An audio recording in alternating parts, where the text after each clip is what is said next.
Hello and welcome to Filibusters in Fine Print, where AMGA's public policy team gives you the insider view on healthcare regulations and legislation. Thanks so much for joining us for the latest from Washington, D.C. Good morning and welcome to AMGA's Filibuster in Fine Print, where AMGA's public policy experts tell you everything you need to know about what's going on in health policy in D.C. I am Chet Speed, your host, and today let's introduce the whole team is back. So let's go to my right. All right. Jamie Miller, Ambassador of Goodwill here over at AMGA. Hey, good morning, everyone. My name is Daryl Drevna. I'm the Senior Director of Regulatory Affairs. Hi, I'm Lauren Latney. I'm Director of Government Relations in Olivia Nuzzi's Notes app. Oh, yeah. Who is she, by the way? That's a separate podcast. Okay. I see her. Okay. We'll talk offline. Thank you. Like many things, yes.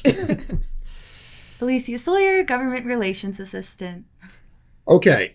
So, and we should say Mike I is here, our producer. And can we say Mike I is a new father? Yay! So we're very, very proud of Produced 2 babies this year. Yeah. Welcome, Millie. We can't wait to have you in the studio. Our health plan is thriving. Yeah. That's why it's 40%. Yeah. Thank you, Mike I, for your contribution to our increased premiums. You're welcome. So great news. All right, so here's the question. What is our favorite Christmas show or movie? Oh, that's a good one. Oh, thank you. Yeah. Yeah. Well, I couldn't do it for the second one, so. Yeah. Because I told him which one to say in the second one, so stay tuned. So, yeah. My favorite Christmas movie is not necessarily a Christmas movie. It is Little Women, the 1994 version with Winona Ryder, Kirsten Dunst, Susan Sarandon. Because it starts at Christmas. I always feel like the very holidays feel of it. I watch it every Christmas. It is. Great. It still holds up very well. Don't watch the one that they did a couple of years ago. That's That the only one I've seen. Oh, it's not good. Go watch the 94 one. Okay. Yeah. I read the book, and so I was like, this is different. This is a choice. Yeah. So yeah, go get the better choice, the 94 one. Okay. is it? My favorite Christmas movie, man. I don't know if I really have one, but what comes to mind is like one from my childhood, like the DuckTales: A Christmas Carol. Aw. I feel like that one was really funny. Okay. Offline, please, because I don't know. Yeah. Okay. A DuckTales. Woo-hoo. One of the best Yeah. TV theme songs ever. Yes. Jamie? Daryl was talking about a movie earlier, and I agree was really good. But I would say on that theme, I really like a Bill Murray movie, Scrooged. Oh, that's a good one. It's just, especially at the beginning when his partner comes, a TV executive from the grave, and it's just a really good, funny. And Bill Murray is just Bill Murray. Yes. Yeah, I want to say Elf, but I think my actual favorite one is the Muppets Christmas Carol. So we watch that every year. So we watch Elf, A Muppets Christmas Carol, and then if you can rewind a little bit, we always watch Trains, Planes, and Automobiles right around Thanksgiving. yeah. So, but we'll go with Muppet Christmas Carol. I was going to say Train Spotting. I'm like, that's not really. It's a fantastic movie, but no. It's about heroin in Scotland, yeah. What about Merry you, Christmas. Chad? Yeah. What about you? Christmas Carol with Patrick Stewart. Oh, okay. Wow, I don't know okay. that one. And of course you don't. We'll talk offline. That's the We have theme. so many things we got to talk about. I think that was the 90s also. Okay. And I must admit, I have a tear at the end. Aw. Yeah. So there we go. No one said Die Hard.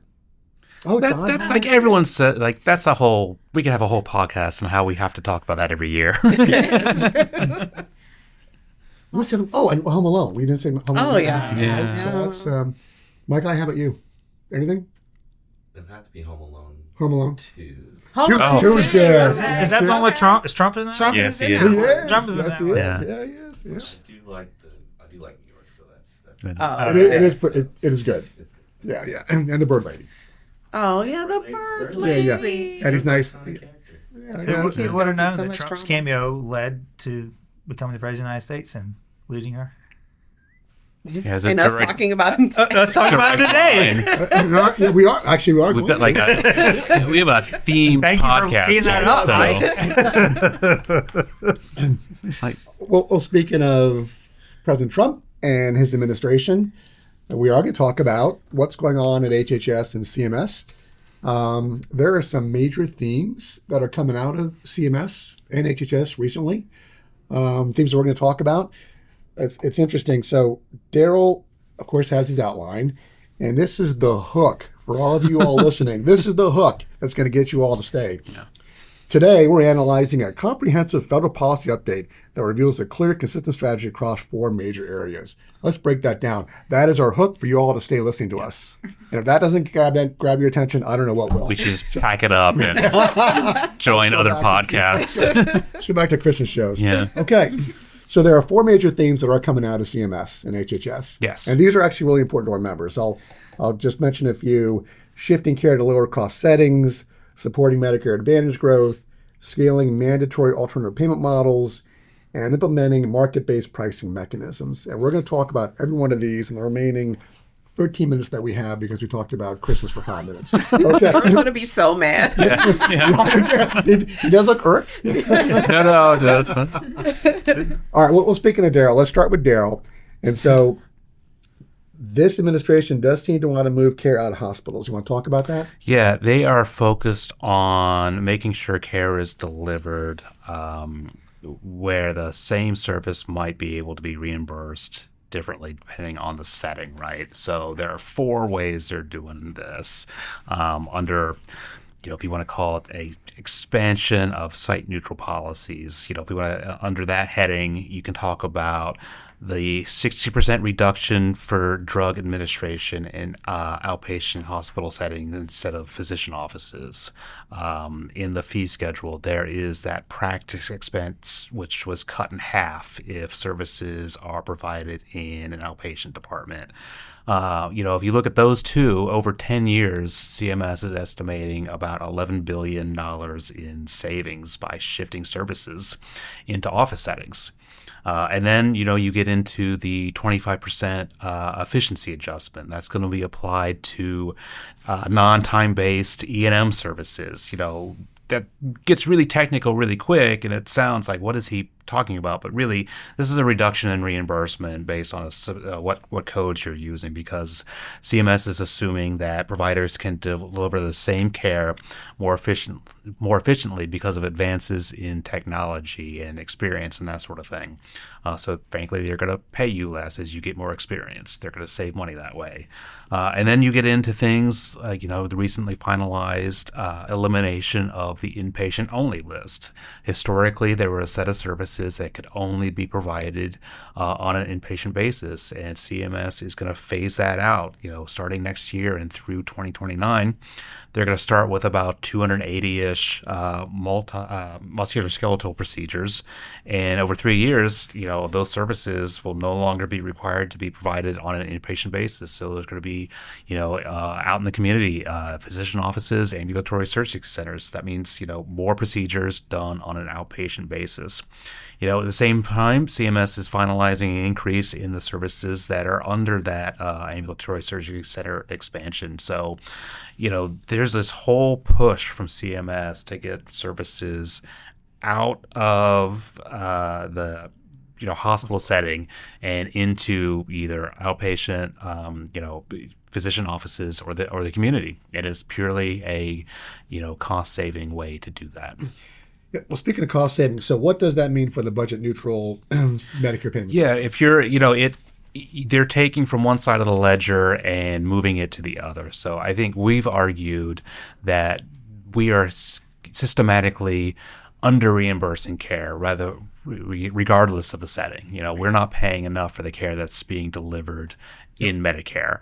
CMS is just looking at this as a way to reduce costs by shifting to what they perceive to be as a less expensive setting. So when you take from one side of the ledger, you're going to push up with the other side of the ledger. So if you're in, if you're a physician office, you might benefit from this. But if you're a hospital, it's going to, hit your bottom line. But ultimately, I think the entire system suffers because we're not putting enough revenue, we're not putting enough dollars into the system to deliver the care that's needed. I think our members would agree with you there 100%. Okay, well, that's a very interesting shift, and it's very deliberate and intentional. So thank you for that. Yeah. All right, and also deliberate and intentional is this administration supports Medicare Advantage, and they view that as a very inefficient model of delivering care. So, Alicia, can you talk about that a little bit? Happy to. So the 2026 Medicare Advantage payment update came out, and it demonstrates this administration's view that MA plans are an important part of the solution for Medicare sustainability. For context, the rate decision featured a final rate increase of a little over 5%. The Biden administration had proposed 2.23%, so that's about doubling it. And this translates to about $25 billion flowing to MA plans for 2026. And the higher rate, I think it's safe to say, reflects the administration's confidence in the MA model. Dr. Oz is a supporter of Medicare Advantage, and his perspective, based on his confirmation hearing, it showed him acknowledging concerns, particularly around upcoding and prior authorization. However, the policy direction suggests the administration sees MA plans as innovators in delivering efficient care, as you said, Chet. And the rate increase supports plan stability and continued enrollment growth. There were some policy changes from the Biden administration's proposals. Several oversight measures proposed were not continued, such as enhanced transparency requirements, additional prior authorization limitations, expanded AI guardrails, and stricter marketing restrictions.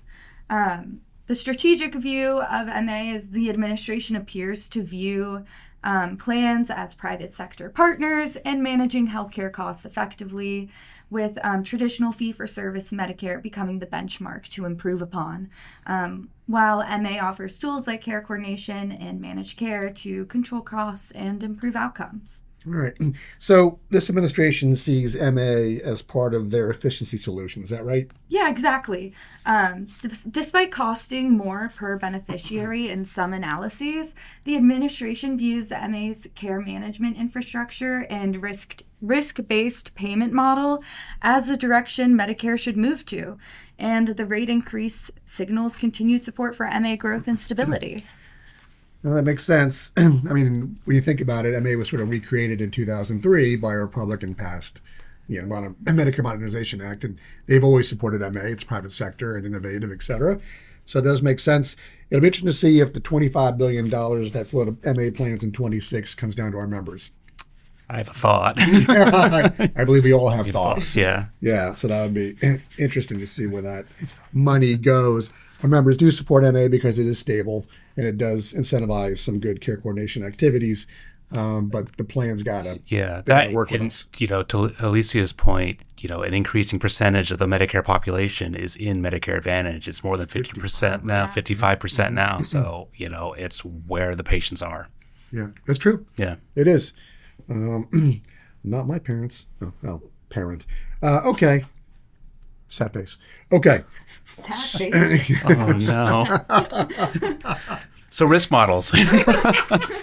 As Jill takes over. Let's bury these feelings and move forward. That's right. Hurry, come on, Gen Xers, let's go. White Anglo-Saxon bonds. That's right. Waste, actually. Okay. So, yes, mandatory payment models. Let's talk about that. Lauren, I believe this is your area of expertise as required by Daryl. It's required by Daryl. Yeah. Yes. He's signed. And there are quotes. I know you're passionate about this. So You see me, I'm like, Do let's not go off the script. Right. So we were talking about that the Trump administration has actually kept a lot of the models that happened under the Biden administration. And the tragedy is, to be pragmatic. Keep the models that demonstrate measurable savings and can scale nationally. And let's walk through some of the major mandatory models that have occurred. There's the team model, transforming episode accountability model. This is a bundle payment program starting next year, January 1st. It covers high volume procedures, joint replacement, hip fracture, spinal fusion, CABG, and major bowel procedures. There are 30-day episodes where hospitals are accountable for nearly all of Part A and Part B spending. There's a built-in discount guarantee, savings from day one, and this is why this survived the transition, is proving to be a saving mechanism. And it's also, you see significant savings, it's mandatory to participate, so that's guaranteed, and it scales nationally. This is exactly what the Trump administration is looking for, retaining high savings models regardless of who created them. We also have the WISER model, which is the wasteful and inappropriate service reduction model. This is relatively recent. It's a 6-year model launching across 6 states. It introduces prior authorization requirements for traditional Medicare. There will be third-party AI contractors that will review claims and receive a percentage of the savings. Bounty. Yeah. AI bounty system. Yeah. We have AI pirates now.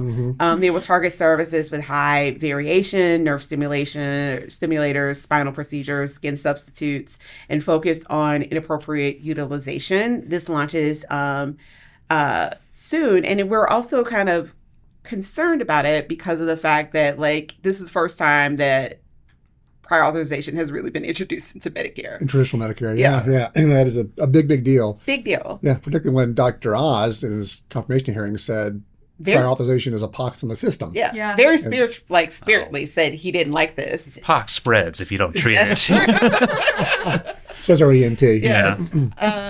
So a lot of members of Congress are also focused on this model on both sides of just like what will be the effect. We're also like the mediation things that can happen once you get flagged by third-party AI. Who are these systems? These are questions that still kind of need to be answered more, but the Trump administration has said this is how we see prior authorization should be used in the healthcare system. So they are really touting this model. We also have the ambulatory specialty model that launches in January 27, and it works through 2033. My gosh, 2033. Oh, my Lord. Mandatory participation are for cardiologists, orthopedic surgeons, neurosurgeons, and pain management specialists. Initially focused on heart failure and low back pain, and it is episode-based payments with quality metrics. So there's a pattern here. The administration is focused on models that, 1, generate measurable savings, 2, can operate on a national scale, use mandatory participation to ensure that impact, and it holds providers accountable for the total cost of care. Voluntary programs don't really demonstrate clear savings. They're being eliminated because of that. And the high impact mandatory models are being retained and expanded. Okay. So it's about scaling what makes sense financially for this administration. Yes. Okay. If the model saves money, it can be implemented nationally. It stays. They are betting that mandatory participation and risk-based arrangements will drive more significant system changes than the voluntary program. So we'll see. Yeah. All right. That's interesting. They do have a plan. They do. At CMS. They truly do. They have a plan, and they're going to be very intentional about implementing it. Okay. And the last thing we're going to talk about, segment 4, market-based pricing and transparency. This is also a passion of Jamie's, and that's why he's going to take it. Very passionate.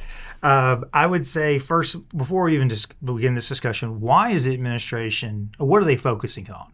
And you could say reducing cost, using the private sector to reduce that cost. But why are they doing that?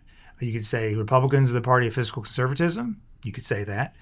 You could also argue that we have this thing called the silver wave coming. And so it's the responsibility of the administration to find ways to reduce costs.